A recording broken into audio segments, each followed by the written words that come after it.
జాతీయవాద జర్నలిజానికి అసలైన వేదిక నేషనలిస్ట్ హబ్ ని సబ్స్క్రైబ్ చేసుకోండి. నోటిఫికేషన్స్ కోసం బెల్ ఐకాన్ పై క్లిక్ చేయండి. రైట్ సార్, ఇంకా ఇదే టైంలో రైల్వే యాక్సిడెంట్స్ గురించి కూడా మనం మాట్లాడాలి. ఈ మధ్యకాలంలో రైల్వే యాక్సిడెంట్లు కూడా జరిగిన సందర్భాలు ఉన్నాయి కాబట్టి ఇప్పుడు మొన్న జరిగిన కంచన్జంగా ఎక్స్ప్రెస్ యాక్సిడెంట్ చాలా సీరియస్ అయింది ఒక రకంగా చెప్పాలంటే. ఈ రైల్వే యాక్సిడెంట్స్ గురించి ఒకసారి మీ విశ్లేషణ వినాలని ఉంది నాకు. అండ్ మనం ఈవెన్ కవచ్ స్టార్ట్ చేసిన రోజు మనం వెళ్ళాము. ఇవాళ ఆర్టికల్ వచ్చింది దాని గురించి. అవును, టైమ్స్ ఆఫ్ ఇండియాలో the same route which we travelled that day, Tandur route, Vikarabad route గురించి ఫస్ట్ టైం అక్కడ అది ప్రయోగాత్మకంగా చేశారు, దాన్ని సక్సెస్ఫుల్ గా చేశారు. బట్ కవచ్ అన్ని ప్లేస్లో లేదు అని అంటున్నారు. అన్ని ట్రైన్స్ కి కూడా కవచ్ ని పెట్టలేదు, అన్ని రూట్స్ లో కూడా లేదు అది. సో ఇప్పుడు ఒకసారి ఈ రైల్వే యాక్సిడెంట్స్ జరుగుతున్న విధానం గురించి అండ్ అశ్విని వైష్ణవ్ ఫెయిల్యూర్ అనాలా, అశ్విని వైష్ణవ్ని రిజైన్ చేయాలి అని చెప్పేసి ఒకవైపు విమర్శలు కూడా చేస్తున్న వాళ్ళు ఉన్నారు, ఆరోపణలు చేస్తున్న వాళ్ళు కూడా ఉన్నారు. మీరేం చెప్తారు? లాలూ ప్రసాద్ యాదవ్ ఉన్నప్పుడు maximum number of railway accident జరిగిందంటే నా నంబర్స్ నా దగ్గర ఇక్కడ ఉంది. అది I think it's almost 10 to 15 to 20 times of what it's happening now. Mamata Banerjee ఉన్న టైంలో కూడా లాలూ స్టేట్మెంట్ ఇచ్చాడు, నా టైంలో ఒక యాక్సిడెంట్ కూడా జరగలేదని. కానీ మన అందరికి తెలుసు maximum accidents happened at that time, ఎందుకంటే టెక్నాలజీ చాలా ప్రిమిటివ్ ఉండే. ఓల్డ్ సిస్టంలో మీకు గుర్తుంది సాయి గారు, ఇంకా కొన్ని ప్లేస్లో ఉండే అనుకుంటా మాన్యువల్ సిగ్నలింగ్. నేను మీకు I come from a railway man's family. మా ఫాదర్ ద రైల్వే ఇంజనీర్ ఉన్నారు. ఆయన ఇక్కడ సికింద్రాబాద్ సౌతర్న్ రైల్వేలు ఉండే. ఈ పాస్ట్ అవే ఇన్ 2001 రిటైర్ అయిన తర్వాత. మా డాడీ కూర్చొని చెప్తుండే ఆటోమేటిక్ సిగ్నలింగ్ ఏంటి, బ్లాక్ సెక్షన్ ఏంటి. ఇప్పుడున్న టెక్నాలజీ ప్రకారం accidents technically cannot happen Sai గారు. ఇప్పుడు మనం ఎప్పుడు ఆలోచిస్తాం, ట్రైన్లో కూర్చున్నప్పుడు సడన్గా మన ట్రైన్ని ఒక మిడిల్ ట్రాక్లో కాకుండా ఒక ప్లాట్ఫామ్ వైపు తీసుకెళ్ళి ఆపేస్తారు. సడన్గా మనం చూస్తాం గుడ్స్ ట్రైన్, ఇంకొక ఫాస్ట్ ట్రైన్ మిడిల్ ట్రాక్ నుంచి వెళ్తుంది. బ్లాక్ సెక్షన్ అంటారు దీన్ని. అంటే they are blocking the section in 2 places, in and out. ఈ ఉన్న ప్లాట్ఫామ్ మీద ఉన్న ట్రైన్ జరగకూడదు, నడిమిట్లో ఉన్న ట్రాక్ ఫ్రీ ఉండాలి. కానీ జరుగుతుంది ఏంటంటే, ఒకటి టెక్నాలజీ ఫెయిలియర్. అది ఎందుకు జరుగుతుందంటే చాలా మటుకు చెప్పట్లేదు. ఫైబర్ ఆప్టిక్ కేబుల్ దొంగతనం నడుస్తుంది. పెద్ద కాపర్ వైర్స్ కొట్టేస్తారు దొంగలు. అది తర్వాత తెలుస్తుంది వీళ్ళకి, గంట ఒక 5-6 గంటల తర్వాత తెలుస్తుంది ఎందుకు పని చేయట్లేదు. అక్కడ వెళ్ళి చూస్తే మొత్తం ఒక 200 మీటర్లు కాపర్ వైర్లు ఉండవు, ఆప్టికల్ ఫైబర్ కొట్టేస్తారు దొంగలు. సో దాంతో సిగ్నల్ ఫెయిల్ అవుతుంది. అదొకటి. ఇంకోటి వర్షంలో కూడా కావచ్చు, సమ్మర్లో కూడా కావచ్చు. ఇప్పుడు మీరు కవచ్ గురించి అడిగారు. Kavach in south central railways win very successful ఇక్కడ.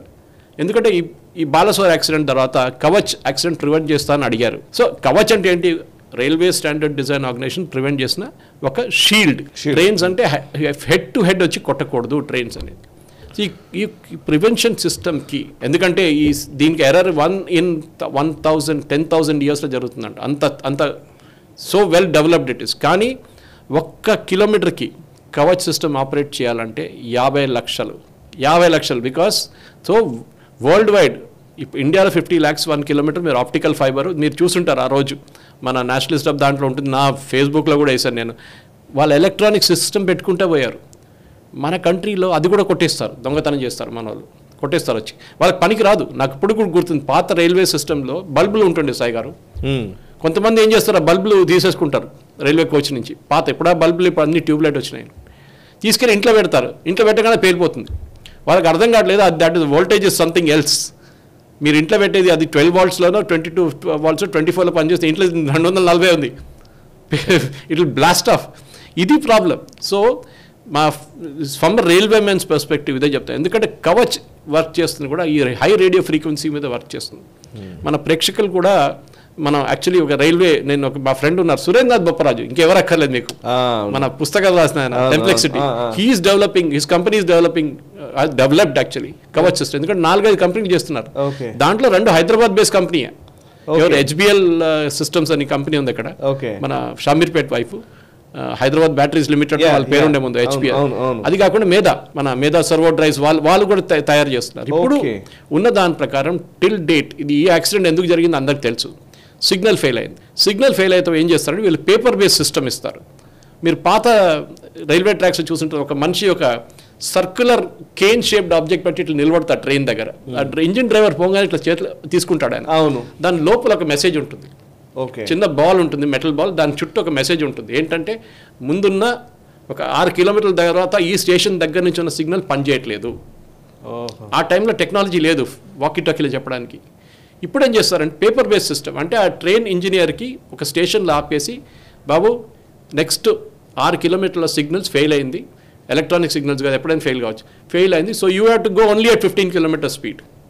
దానికన్నా పోకూడదు. అది 6 కిలోమీటర్ క్రాస్ చేయగానే next station master will inform him another paper sheet, now it's clear, you can go at your usual speed 80 or 100 కొట్టండి అని. ఇప్పటి నుంచి ఈ యాక్సిడెంట్లో జరిగింది ఏంటంటే ద గుడ్స్ డ్రైవర్ ఆయన ఓవర్ షూట్ చేశారు స్పీడ్. ఈ డెంట్ ఓవర్ షూట్ రెడ్ సిగ్నల్, అది తప్పు, సిగ్నలే పనిచేయట్లేదు.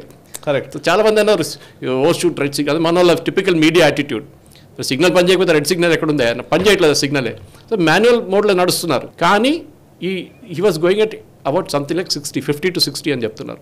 ఓన్లీ అసిస్టెంట్ లోకమెన్ సర్వైవ్ అయ్యాడు అని చనిపోయారు, మెయిన్ డ్రైవర్ చనిపోయారు. సో దట్ ఎంక్వైరీ తర్వాత తెలుస్తుంది. అండ్ యూజువల్లీ చాలామందికి ఇది కూడా తెలియదు. ఎంక్వైరీ అనగానే మొన్న కూడా డిబేట్లో చూసాను నేను, ఏదో తెలుగు ఛానల్లో, రైల్వే వాళ్ళ enquiry railway commissioner for safety reports the union civil aviation minister, railway కాదు సివిల్ ఏవియేషన్ మినిస్టర్. ఎందుకంటే డిపార్ట్మెంట్ ఇంటర్ఫియరెన్స్ ఉండకూడదు అని చెప్పేసి. ఇప్పుడు స్టార్టింగ్ నుంచే వాళ్ళు they don't report to the railway board, nothing. The commissioner of railway safety reports only to the civil aviation minister. Accident జరిగినప్పుడు first వీళ్ళు వస్తారు, వాళ్ళకి సిట్టింగ్ పెడతారు ఇనీషియల్, దాని తర్వాత డీటెయిల్గా అందరిని పిలుస్తారు, ఐ విట్నెస్ పిలుస్తారు. Then they submit a report to the railway ministry. Okay. Because they are independent totally. Okay. So ఇది కూడా మన ప్రేక్షకులు తెలియదు. ఎందుకంటే రైల్వే యాక్సిడెంట్ చెప్పడానికి చాలా, ఇప్పుడు మనం కవచ్ గురించి మాట్లాడాం, ఇవాళ దాకా 1500 కిలోమీటర్లు అప్రాక్సిమేట్ 144 లోకోమోటివ్స్ అంటే ఇంజిన్స్ లోపల కవచ్ పెట్టారు. అది మెయిన్లీ మన ఏరియాలో సౌత్ సెంట్రల్ రైల్వే. కానీ కంట్రీలో అన్నిటికన్నా బిజియెస్ట్ కారిడార్ ఢిల్లీ ముంబై, ఢిల్లీ హౌరా, ఈ 2 కారిడార్స్లో ఇంకా అది ఇంప్లిమెంట్ చేస్తున్నారు. ఇప్పుడు దాకా 4500 కిలోమీటర్ల దాకా ఆప్టికల్ ఫైబర్ వేశారు. దీనికి 365 టెలికాం టవర్లు వేశారు ఇది వర్క్ కావడానికి. ఎక్విప్మెంట్ ఆల్మోస్ట్ 273 స్టేషన్లు అండ్ 301 ఇంజిన్స్ ఆ రూట్లో Mumbai, Delhi. And versus south central రైల్వేలో చూడండి, యాక్సిడెంట్స్ అయిందా రీసెంట్లీ? ఎప్పుడైనా యాక్సిడెంట్ వినారా? లేదు. Kavach is working. ఇక్కడ మ్యాక్సిమం ఇంప్లిమెంట్ చేశారు 1500 కిలోమీటర్ సౌత్ సెంట్రల్ రైల్వేలో. దాంట్లో ఒక దాంట్లో మనం ట్రావెల్ చేశాం. అశ్విని వైష్ణవ్ గారు ఉన్నారు, 2 ట్రైన్లు ఫుల్ స్పీడ్లో వచ్చింది. ఆన్ సోన్ 2 ట్రైన్లు ఆగిపోయినాయి just 100 meters apart. That means Kavach worked on that day. మన దగ్గర మన ఇంత టెక్నాలజీ ఉన్న పవర్ ఉన్న నేషన్ అని చెప్పుకున్నప్పుడు, మనం వందే భారత్ లాంటి ట్రైన్ కడుతున్నప్పుడు we should be able to do this. కానీ కాస్ట్, ఎందుకంటే రైల్వేలు ఇప్పుడు కూడా ప్యాసింజర్ నుంచి రికవర్ చేసే ఫేరు 50% కన్నా తక్కువ. అంటే రైల్వే ఖర్చు చేస్తున్న డబ్బులు, ఫర్ ఎగ్జాంపుల్ ఒక ప్యాసింజర్ ఒక ప్లేస్ నుంచి ఇంకో ప్లేస్కి వెళ్తే, ఇక్కడ నుంచి చెన్నైకి వెళ్తే ఆయన మీద రైల్వే అప్రాక్సిమేట్ తీసుకుంటున్నాను నేను, I'm not giving the actual figures. 2,000 రూపాయలు ఖర్చు అయింది అనుకోండి పర్ ప్యాసింజర్. వాళ్ళ దగ్గర నుంచి ఉన్న టికెట్ వస్తున్న అమౌంట్ 1000 రూపీస్, 1000 రూపాయలే. అప్పుడు మీరు అడగొచ్చు ఈ గ్యాప్ ఎవరు ఫిల్అప్ చేస్తున్నారని చెప్పి.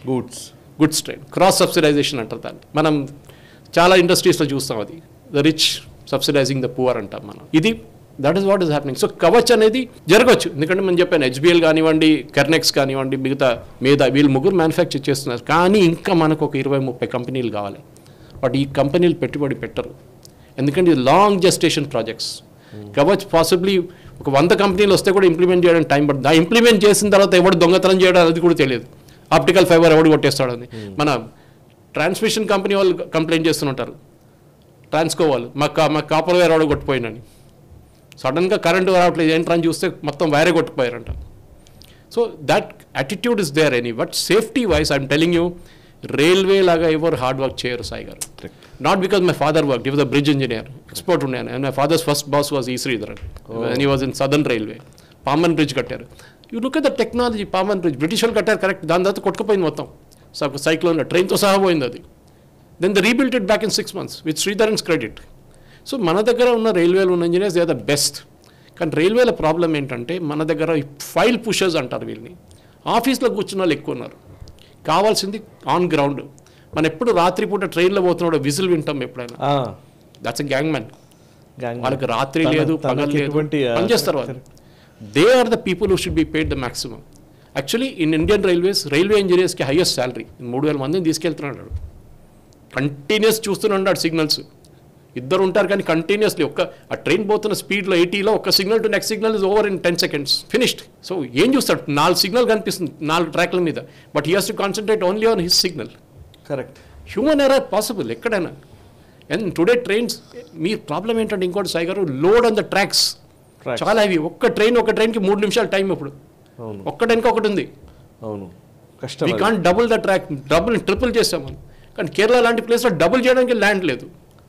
ఇక్కడ తెలంగాణలో చేశారు కానీ అక్కడ చేయలేకపోతాం. బీబీ నగర్ మన నడుకొడి బీబీ నగర్ ఆ రూటు ఎన్నో సంవత్సరం నడుకొడి ఆ ఏరియా మొత్తం డబుల్ జోన్ చాలా టైం తీసుకుంది. గుంటూరు వైపు బైపాసింగ్ విజయవాడ సౌత్కి వెళ్ళే ట్రైన్స్కి ఇట్ టుక్ టైం. అప్పుడు దాకా సింగిల్ ట్రాక్ మీద నడుస్తుండే, అంటే స్టేషన్ బ్లాక్ చేయాలి, ఒక ట్రైన్ ఆపేసి ఇంకో ట్రైన్ పంపించాలి. So railway it's beautiful organisation, దాంట్లో డౌటే లేదు. ఐ థింక్ ఇప్పుడున్న ప్రేక్షకులు కూడా అర్థం చేసుకోవాలి that these people work really hard. వాళ్ళకి అప్రిషియేట్ చేయాలి. యాక్సిడెంట్ రాగానే వాళ్ళని బ్లేమ్ చేయడం కాదు. ఆ ఇంజిన్ డ్రైవర్ చనిపోయిండు, గుడ్స్ ట్రైన్ సారీ ఈయన చనిపోయిండు, గార్డ్ చనిపోయిండు. వాళ్ళు కావాలని చనిపోతారండి ఎవరైనా? వాళ్ళు కూడా ఫ్యామిలీస్ ఉన్నారు కదా. సో న్యాచురల్లీ వాళ్ళ మీద బ్లేమ్ చేసే ముందు you look at the what happened, human error, yes possible. And మీరు చెప్పినట్టుగా ఇంతకు ముందుతో పోలిస్తే ప్రమాదాల సంఖ్య విపరీతంగా తగ్గింది అనడానికి కొన్ని నంబర్స్ కూడా ఉన్నాయి సార్. యూపీఏ హయాంలో అంటే 2004 నుంచి 2014 మధ్య 1711 యాక్సిడెంట్లు అయితే ఎన్డీఏ హయాంలో 2014 నుంచి 23 మధ్య 638 యాక్సిడెంట్లు అయినాయంట. సో నిజానికి మనుషులు చనిపోయిన లెక్క కూడా యూపీఏ హయాంలో 2453 మంది చనిపోయారు, 4486 మంది ఇంజురీస్ గాయాల పాలయ్యారు. ఎన్డీఏ పీరియడ్లో 781 మంది చనిపోయారు, 1543 గాయాల పాలయ్యారు. ఒక మనిషి చనిపోతే ఎవరైనా పెద్దదే నంబర్లు. అశ్విని వైష్ణవ్ రిజైన్ చేయమంటారు, కొత్త రైల్వే మినిస్టర్ వస్తారు అనుకోండి. Is a technocrat, is a guy who drew the Vande Bharat mission actually. Okay, ఆయన తీసి ఇంకో మినిస్టర్ని పెడతారు, రేపు ఇంకొక యాక్సిడెంట్ అయితే మళ్ళీ ఆయనతో రిజైన్ చేయమంటారా? అవును, resignation is not the solution. Correct. మన దగ్గర ఒక రైల్వే మినిస్టర్ ఉండేవాళ్ళు లాల్ బహదూర్ శాస్త్రి అని. ఒక యాక్సిడెంట్ జరిగితే ఆయన రిజైన్ చేశారు. అవును, ఆ యాక్సిడెంట్ ఎక్కడ జరిగిందో సాయి గారు తెలుసా? ఎక్కడ? ఆలేరు. అవునా? మన దగ్గరే, హైదరాబాద్ నుంచి జనగాం అదే రూట్లో ఆలేరు స్టేషన్లో జరిగిన ఒక దుర్ఘటనలో చాలా మంది చనిపోయారు. And he resign that day. అప్పుడు ఒక అకౌంటబిలిటీ సిస్టమ్ ఉండే. కానీ ఇప్పుడు రిజైన్ చేస్తే ఇంకొకరు వస్తారు, మళ్ళీ ఇంకొక యాక్సిడెంట్ అయితే ఆయన రిజైన్ చేయమంటారు. ఇంకా you find the root cause. Correct. The root cause is one, load on the tracks. Goods ట్రైన్లు, ప్యాసింజర్ ట్రైన్లు అన్నీ నడుస్తున్నాయి. We move the highest, I think we are the highest in the world. I think Russia తర్వాత మనం అనుకుంటాను highest in the world where we move passengers every day. Railway employees, yes, technical employees మనకు ఎక్కువ కావాలి, file pushers వద్దు. ఇప్పుడు చూడండి catering చూడండి సాయి గారు, ముందు మొత్తం రైల్వే చేస్తుండే, క్లీనింగ్ మొత్తం రైల్వే వాళ్ళు చేస్తుండే, ఇప్పుడు మొత్తం అవుట్సోర్స్ చేసేసింది వాళ్ళు. నిజం అది correct. You invest in gang men, you invest in tracks, you invest in station masters, maintenance, guards, maintenance, అన్ని దాని మీద ఇన్వెస్ట్ చేయండి. కరెక్ట్. నాట్ ఇన్ పీపుల్ ఆఫీస్లో కూర్చొని వాడు అకౌంట్ సెక్షన్, వాడు ఆ సెక్షన్, పర్సనల్ సెక్షన్ కాదు. That outsource it. ఆ డబ్బులు సేవ్ చేసిన డబ్బులు put it in where it is needed. అది చాలా ఇంపార్టెంట్. ఈ వీడియో మీకు నచ్చినట్టయితే లైక్ చేయండి, 10 మందికి షేర్ చేయండి. అలాగే కామెంట్ల రూపంలో మీ అభిప్రాయాలను మాతో పంచుకోండి. Nationalist hub group of channels ను సబ్స్క్రైబ్ చేసుకుని తెలుగునాట జాతీయవాద జర్నలిజాన్ని ప్రోత్సహించండి. ఈ వీడియో కింద ఉన్న బెల్ ఐకాన్ పై క్లిక్ చేయడం మర్చిపోవద్దు.